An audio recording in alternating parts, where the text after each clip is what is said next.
Ya, kita akan melanjutkan em, dari 1 Petrus. 2 Petrus, sorry. 2 Petrus pasal yang pertama maksudnya. Jadi kita akan melanjutkan 2 Petrus pasal yang pertama ayat 12 sampai ayat ke-21. Kita akan membahas hari ini ayat 12 sampai ayat ke-21. Saya akan bacakan bagi kita ayat 12 sampai ayat 21. Bapak Ibu boleh mengikuti di rumah di Alkitabnya masing-masing. 2 Petrus 1 ayat 12 sampai 21. Firman Tuhan berbunyi demikian. Karena itu aku senantiasa bermaksud mengingatkan kamu akan semuanya itu, sekalipun kamu telah mengetahuinya dan telah teguh dalam kebenaran yang telah kamu terima. Aku menganggap sebagai kewajibanku untuk tetap mengingatkan kamu akan semuanya itu selama aku belum menanggalkan kemah tubuhku ini. Sebab aku tahu bahwa aku akan segera menanggalkan kemah tubuhku ini, sebagaimana yang telah diberitahukan kepadaku oleh Yesus Kristus Tuhan kita. Tetapi aku akan berusaha supaya juga sesudah kepergianku itu, kamu selalu mengingat semuanya itu. Ayat 16. Sebab kami tidak mengikuti dongeng-dongeng isapan jempol manusia, ketika kami memberitahukan kepadamu kuasa dan kedatangan Tuhan kita, Yesus Kristus sebagai Raja, tetapi kami adalah saksi mata dari kebesarannya. Kami menyaksikan bagaimana ia menerima kehormatan dan kemuliaan dari Allah Bapa ketika datang kepadanya suara dari Yang Maha Mulia, yang mengatakan, inilah anak yang kukasihi, kepadanya lah aku berkenan. Suara itu kami dengar datang dari sorga, ketika kami bersama-sama dengan dia di atas gunung yang kudus. Dengan demikian, kami makin diteguhkan oleh firman yang telah disampaikan oleh para nabi. Alangkah baiknya kalau kamu memperhatikannya, sama seperti memperhatikan pelita yang bercahaya di tempat yang gelap, sampai fajar menyingsing dan bintang timur terbit bersinar di dalam hatimu. Yang terutama harus kamu ketahui ialah bahwa nubuat-nubuat dalam kitab suci tidak boleh ditafsirkan menurut kehendak sendiri. Sebab tidak pernah nubuat dihasilkan oleh kehendak manusia, tetapi oleh dorongan Roh Kudus orang-orang berbicara atas nama Allah. Sampai demikian pembacaan firman Tuhan. Nah, Bapak Ibu yang dikasihi Tuhan, dalam ayat 12 sampai 21 ini kita dapat melihat ada 3 bagian. Dari beberapa komentari dan juga dari beberapa versi Alkitab yang lain, kita dapat menemukan dibagi dalam 3 bagian. Ayat 12 sampai ayat 21 ini. Nah, bagian pertama ayat 12 sampai 15 itu ya tentang dorongan Petrus kepada jemaat supaya jemaat itu mengingat dan menghidupi iman mereka. Kemudian bagian yang kedua itu terdapat dalam ayat 16 sampai 18. Itu tentang kesaksian Petrus sendiri tentang Yesus, bahwa apa yang disampaikan Petrus kepada jemaat adalah satu kebenaran yang disaksikan oleh Petrus sendiri. Kemudian bagian terakhir, bagian ketiga itu terdapat dalam ayat 19 sampai ayat 21. Itu adalah bukti-bukti dalam perjanjian lama yang ditulis oleh nabi-nabi yang juga meneguhkan iman mereka kepada Yesus. Nah, Bapak Ibu Saudara, mari kita melihat satu persatu gitu ya. Bagian pertama ayat 12 sampai 15. Nah, dalam bagian ini sebenarnya masih bersambung dengan bagian yang disampaikan minggu lalu oleh Muse Felix gitu ya. Bahwa Petrus mengingatkan akan panggilan dan pilihan Allah terhadap mereka, orang-orang yang menerima surat Petrus ini. Nah, ayat 12 Petrus menjelaskan bahwa dia bermaksud mengingatkan jemaat yang membaca surat ini tentang kebenaran dan kewajiban yang telah dia jelaskan dalam bagian sebelumnya. Dan bahwa karena iman akan kebenaran itu dan kewajiban itu dan adalah satu-satunya jalan menuju kerajaan Kristus yang kekal. Apa itu? Itu ada di ayat 15 sampai 7. Ayat 5 sampai 7, sorry, yang minggu lalu dibahas. Dimulai dengan tambahkan kebajikan sampai dengan kasih kepada semua orang. Nah, namun bukan berarti maksud Petrus dalam hal ini dengan melakukan semua itu merupakan jalan kepada kerajaan kekal gitu ya. Bukan seperti itu. Tetapi semua itu adalah bentuk atau bukti bahwa mereka sungguh dipanggil dan dipilih oleh Allah. Sekalipun Petrus tahu tentang iman mereka yang teguh, Petrus tetap mengingatkan mereka nih Bapak Ibu Saudara tentang semuanya itu. Kenapa? Karena Petrus tahu bagaimana kehidupan jemaat yang menerima surat Petrus ini pada saat itu. Mereka hidup di tengah-tengah kepercayaan, dan mitos-mitos yang di luar kebenaran yang mereka tahu, di luar kebenaran Injil.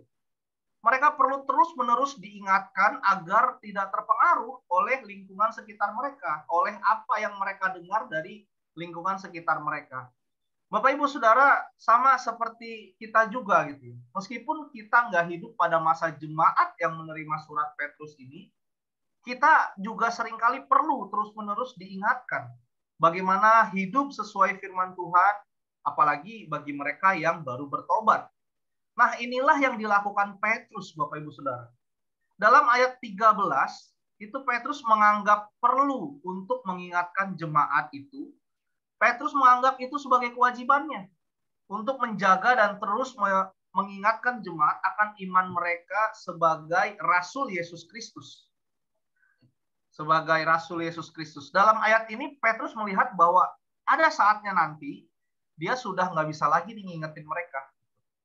Ada saatnya mereka harus berjuang sendiri untuk ingat akan iman yang mereka hidupi di masa-masa yang sulit.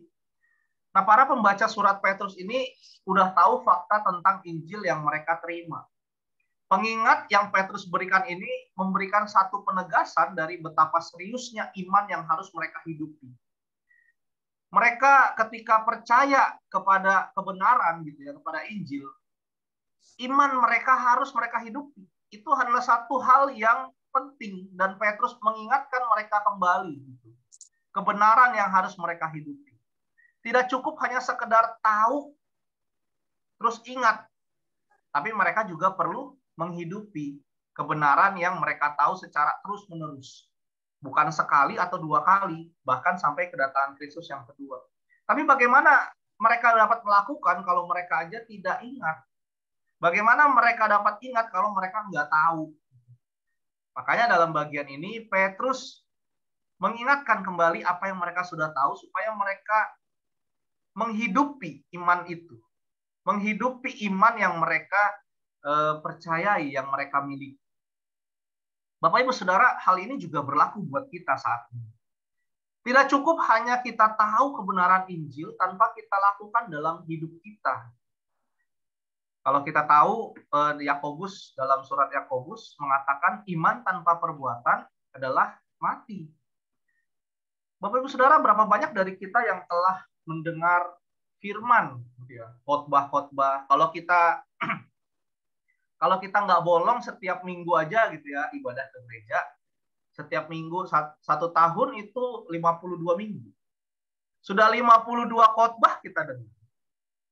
Belum lagi dari saat teduh kita setiap hari. Belum lagi dari SF Spiritual Formation yang kita ikuti setiap hari Rabu. Ada berapa banyak khotbah yang kita tahu? Ada berapa banyak firman yang kita dengar? Pertanyaannya, berapa persen dari semua itu yang sudah kita lakukan, Bapak Ibu Saudara?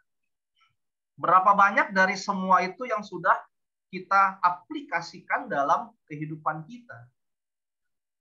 Bapak Ibu Saudara, iman yang kita percaya, iman yang kita miliki, itu tidak cukup hanya sekedar kita tahu.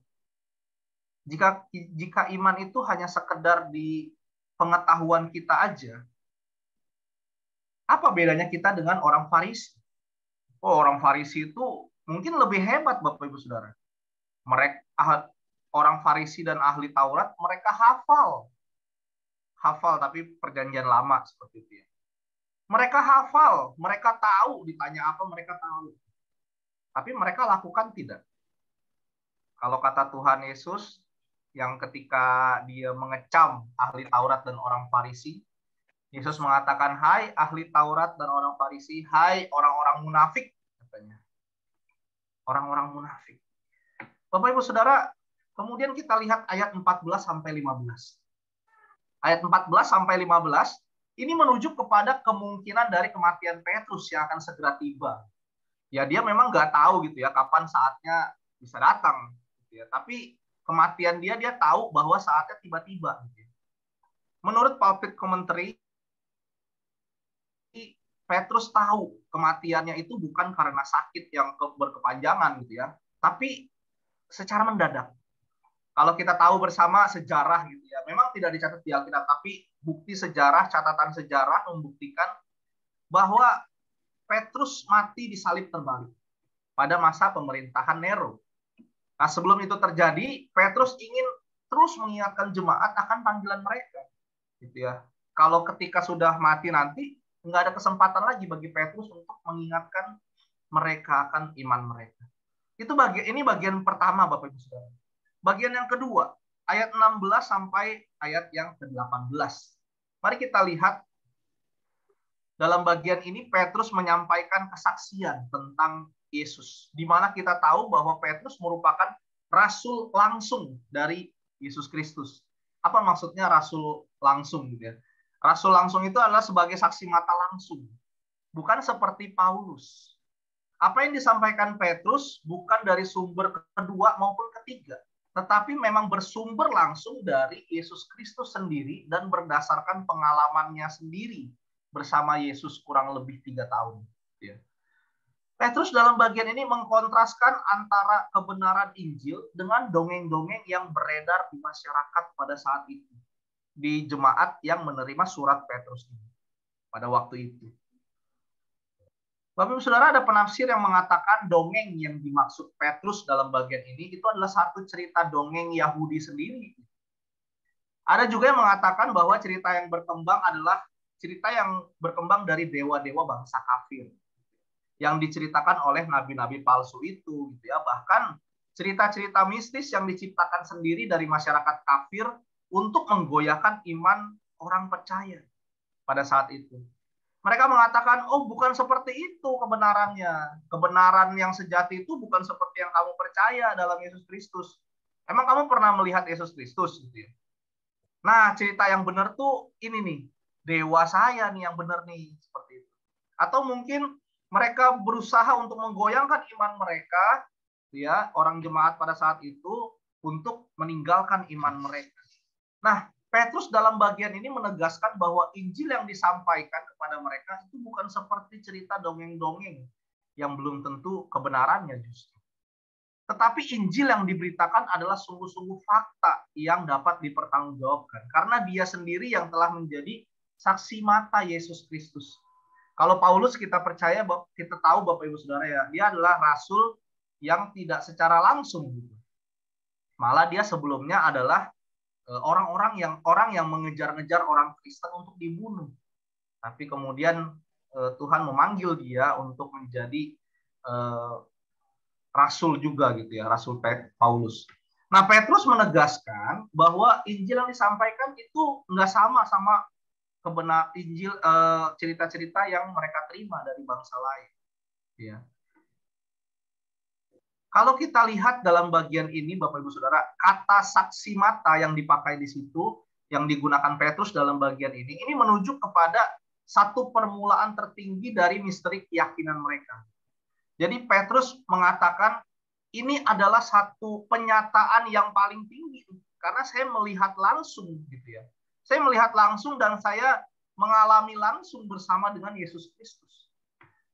Jadi sesungguhnya nggak ada ruang untuk meragukan kesaksian Petrus dan meragukan iman dari mereka. Kesaksian Petrus dan juga bersama dengan rasul-rasul lain.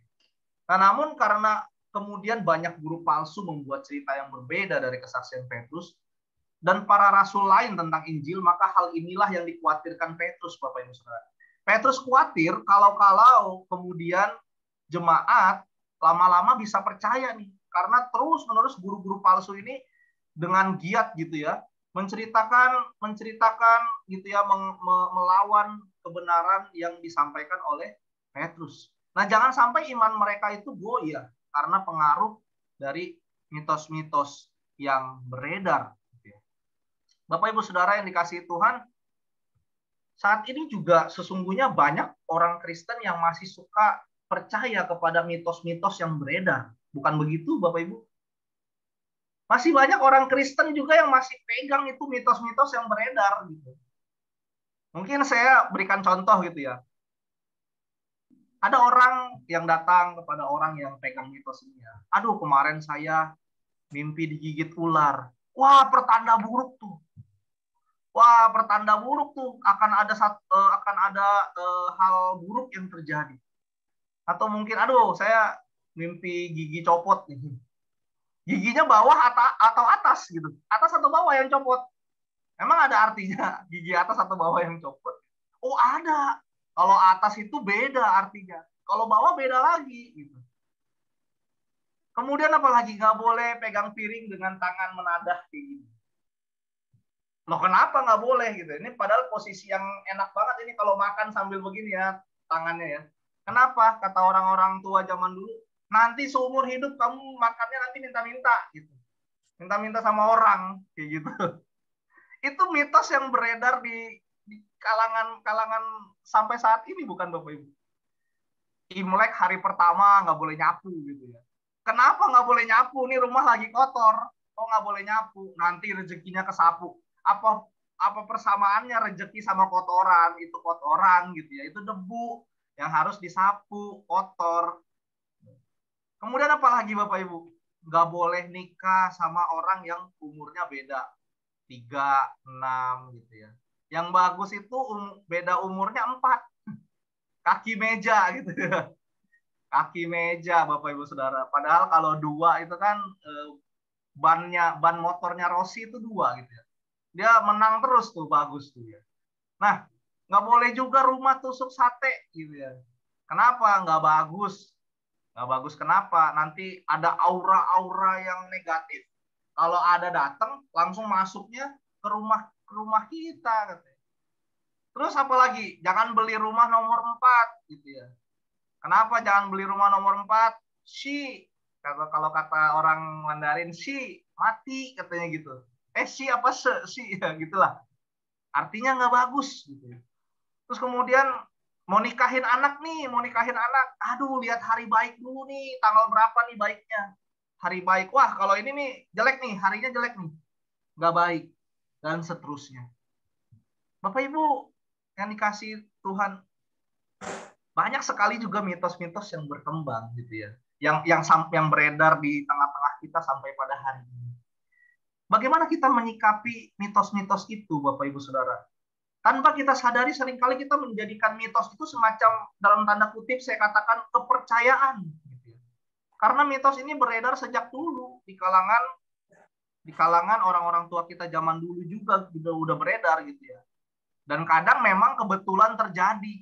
Misalnya jangan menikah sama orang yang beda umurnya 3 atau enggak 6 gitu ya. Kemudian ketika dia menikah terus kemudian bertengkar dan akhirnya bercerai gitu ya. Pasti orang-orang tua zaman dulu bilang, tuh kan, udah dibilang jangan beda umur 3, jangan beda umur 6 gitu ya, umur 4. Nah pertanyaannya, apakah orang yang beda umurnya 4 nggak pernah bercerai juga? Nggak ada yang bercerai. Nah, Bapak Ibu, untuk mengcounter atau melawan mitos-mitos yang beredar pada masa itu, Petrus menyampaikan kesaksian tentang bagaimana Yesus dimuliakan di atas gunung. Itu dalam ayat 17-18, Bapak Ibu Saudara. Yang ada dalam Matius 17 ayat 1-13. Petrus mengutip apa yang dikatakan Matius, yang diceritakan Matius 17 ayat 1-13 gitu ya. Dia bilang waktu di atas gunung kami mendengar suara gitu ya. Ayat 17 nih. Suara dari yang maha mulia. Kalau Petrus mengatakan sebagai yang maha mulia gitu ya. Yang mengatakan inilah anak yang kukasihi.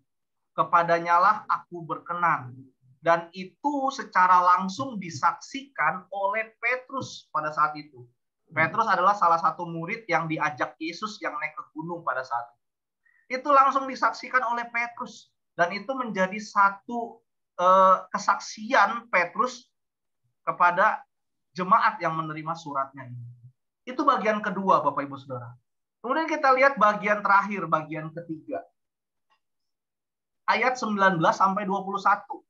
Kita lihat.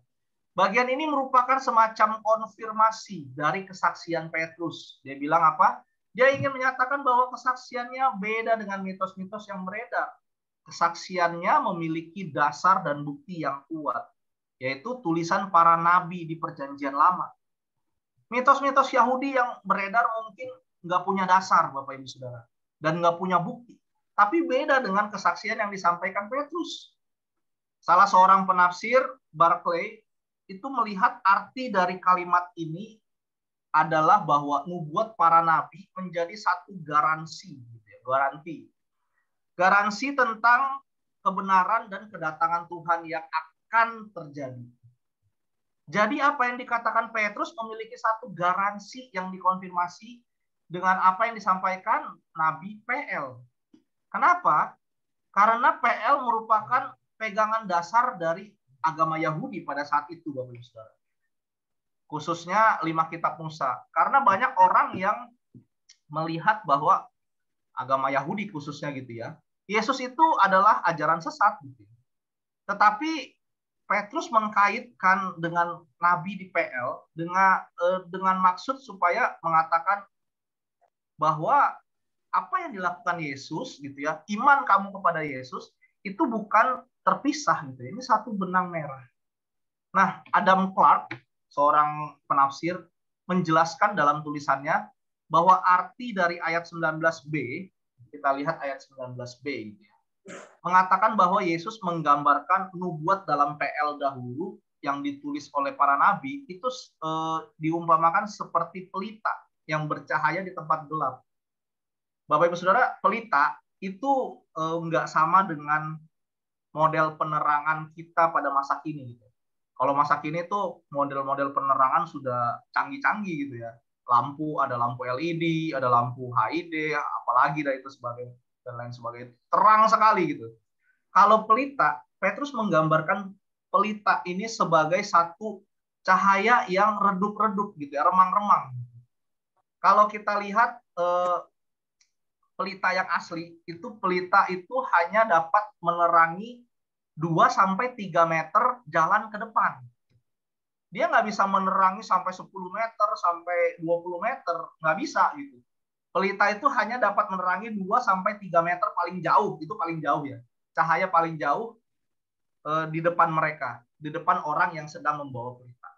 Nah, Petrus menggambarkan dulu, ini nubuat-nubuat PL dahulu itu sebagai pelita yang bercahaya di tempat gelap. Sampai kepada penggenapannya dalam Kristus yang Petrus gambarkan sebagai fajar yang menyingsing. Namanya fajar, bintang timur gitu. Itu satu penerangan yang lebih terang daripada pelita gitu. Jadi ini merupakan satu benang merah yang nggak terpisahkan, Bapak Ibu Saudara. Nah, jadi dalam hal ini Petrus memberitahukan bahwa dari PL, dari nubuatan PL itu sudah digenapi di dalam Kristus. Nah, oleh sebab itu dalam ayat 20-21, kita lihat, Petrus menegaskan bahwa jemaat itu perlu dengan sungguh-sungguh memahami nubuat-nubuat dalam perjanjian lama pada saat itu gitu ya. Supaya mereka punya dasar dalam membedakan antara mitos dan kebenaran yang mereka dengar, yang mereka terima, untuk semakin meneguhkan iman mereka. Nah, Bapak Ibu Saudara yang dikasihi Tuhan, demikian juga saat ini gitu ya. Firman Tuhan yang ada pada kita saat ini. Beberapa kali orang mau membuktikan bahwa Alkitab itu tidak sah atau Alkitab itu salah. Nggak benar tuh Alkitab orang Kristen. Tapi sampai hari ini, sampai saat ini tidak ada satupun dari mereka yang dapat membuktikan bahwa Alkitab itu tidak bersalah. Nggak ada. Alkitab itu bersalah, sorry. Nggak ada gitu. Mereka ingin membuktikan bahwa Alkitab itu salah. Iman orang Kristen salah. Tapi nggak ada dari mereka satupun sampai sekarang yang dapat membuktikan bahwa Alkitab itu salah, bersalah. Nah, kebenaran dari firman Tuhan yang kita pegang itu sudah teruji kebenarannya, Bapak Ibu, dari masa ke masa. Pertanyaannya adalah bagaimana kita memperlakukan firman Tuhan yang ada pada kita hari ini. Banyak sekali ajaran-ajaran dalam lingkup kekristenan yang juga menyesatkan. Ya. Bagaimana kita mempelajari firman Tuhan yang ada pada kita saat ini? Apakah kita sungguh-sungguh atau kita bilang udah yang penting ajaran-ajaran pentingnya aja lah gitu ya. Yesus juru selamat saya terima gitu ya. Terus kemudian PL sama PB merupakan firman Allah ya saya terima. Bapak Ibu Saudara, beberapa waktu lalu ada ajaran kita tahu gitu ya yang tidak mengakui Allah Tritunggal. Sebenarnya beberapa udah sejak lama ada juga kepercayaan yang dalam lingkup Kristen gitu ya. Itu juga tidak mengakui Allah Tritunggal. Nah, bagaimana kita membuktikan bahwa itu salah jika kita tidak sungguh-sungguh belajar firman Tuhan? Kalau mereka bilang di Alkitab itu nggak ada secara eksplisit, secara tertulis mengatakan tentang Allah Tritunggal. Mereka mengcounter kita, mencoba melawan pengajaran tentang Allah Tritunggal ya dengan seperti itu. Di Alkitab itu nggak ada. Kalian salah. Orang Kristen itu salah yang percaya Allah Tritunggal. Di Alkitab sendiri nggak ditulis. Nah, bagaimana kita membuktikan bahwa itu adalah salah? Gitu ya, ketika kita tidak sungguh-sungguh belajar firman Tuhan. Kemarin waktu berkunjung ke rumah Pak Yakub bersama dengan Musa, Semu dan juga Pak Thomas gitu ya. Kami ngobrol-ngobrol membahas cerita bagaimana saksi-saksi Yehova gitu ya. Mungkin Bapak Ibu Saudara udah tahu juga gitu ya. Saksi Yehova dengan giat mengabarkan berita. Padahal berita mereka keliru gitu ya. Kepada orang-orang percaya. Bagaimana mereka memiliki jiwa militan gitu ya. Dan ketika ditanya, mereka tuh punya satu pemahaman yang walaupun salah gitu ya, walaupun keliru, mereka punya satu pemahaman yang mereka bisa jawab semua. Gitu. Kalau orang tanya, kalau dia nggak bisa jawab, dia pergi gitu. Kemudian dia pergi. Nah, jika orang percaya tidak sungguh-sungguh paham dengan kebenaran firman Tuhan yang kita percaya, yang kita imani, mungkin mereka akan terbawa kepada kekeliruan yang disampaikan saksi Yehova. Karena mereka berkata-kata dengan satu keyakinan, mereka yakin sekali gitu ya kalau mereka yang benar. Nah, bagaimana juga dengan mitos-mitos yang dipercaya orang tua dulu yang saya sebutkan tadi gitu ya. Sampai saat ini yang orang tua saya udah Kristen gitu ya. Cuma sampai saat ini namanya orang tua gitu suka terpengaruh tuh gitu ya. Kemarin saya cerita mimpi gigi copot mah gitu. Waduh, bahaya tuh. Terus kemudian saya bilang, alah. Dari mana itu? Ada di kitab mana gitu? Ada di Matius berapa? Ada di Markus berapa? Gitu. Enggak. Terus mama bilang, ya itu kan cuma kepercayaan orang dulu. Cuman mama menyampaikan artinya gitu ya. Itu terus saya ingatkan terus gitu ya supaya nggak terpengaruh lagi tuh sama mitos-mitos. Jika kita tidak punya dasar firman Tuhan yang benar, Bapak Ibu Saudara, apakah kita bisa dengan yakin berkata bahwa itu tidak sesuai dengan firman Tuhan? Itu adalah hal yang keliru. Jika kita aja nggak paham firman Tuhan, bagaimana dari kebenaran yang kita percaya, bagaimana kita menceritakan kebenaran yang kita imani itu kepada orang lain? Bagaimana kita menginjili sesama kita jika kita sendiri nggak paham firman Tuhan yang kita pegang saat ini? Ketika kita menginjili, terus mungkin ada dari keyakinan lain, mereka bertanya, kok di Kristen begini sih, maksudnya apa? Kemudian kita bilang, waduh, iya juga ya, apa ya maksudnya? Nanti deh saya cari dulu gitu ya. Bapak Saudara yang dikasihi Tuhan, kita beriman bukan berarti cukup gitu ya. Memang iman itu ya, iman yang benar. Tapi bukan berarti kemudian selesai gitu ya. Kita nggak perlu terus belajar. Kalau dalam 2 Petrus ini, Petrus mengingatkan gitu ya dalam ayat 5-7 yang minggu lalu kita pelajari gitu ya. Justru karena itu kamu harus dengan sungguh-sungguh berusaha untuk menambahkan kepada imanmu kebajikan dan lain sebagainya, kasih kepada sesama. Ya. Kalau kita berpikir beriman saya cukup, artinya sebenarnya kita sedang menghidupi iman yang buta, Bapak Ibu Saudara. Saya menyebut sebagai iman yang buta. Seorang bapak gereja abad mula-mula, Agustinus, pernah mengeluarkan satu kalimat, crede ut intelligas. Ini bahasa Latin gitu. Saya nggak tahu bacanya gimana. Crede ut intelligas gitu ya. Nah, kemudian istilah ini kemudian diperbaharui pada abad 11 gitu ya, dengan istilah faith seeking understanding. Iman yang mencari pengertian. Dengan demikian kita bukan menghidupi iman yang buta, Bapak Ibu Saudara, melainkan iman yang nyata, yang terbukti. dengan bukti-bukti yang ditulis dalam firman Tuhan. Nah, dari sana kita kemudian menggali, menafsir, belajar firman Tuhan, dan memahami lebih dalam tentang iman kita dalam Kristus.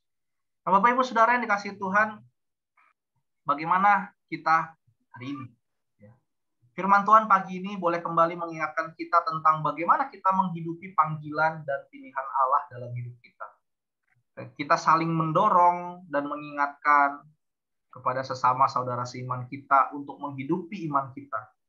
Tidak mudah dipengaruhi oleh mitos-mitos atau kepercayaan-kepercayaan yang keliru, serta bersaksi tentang kebenaran iman yang kita percaya kepada sesama kita.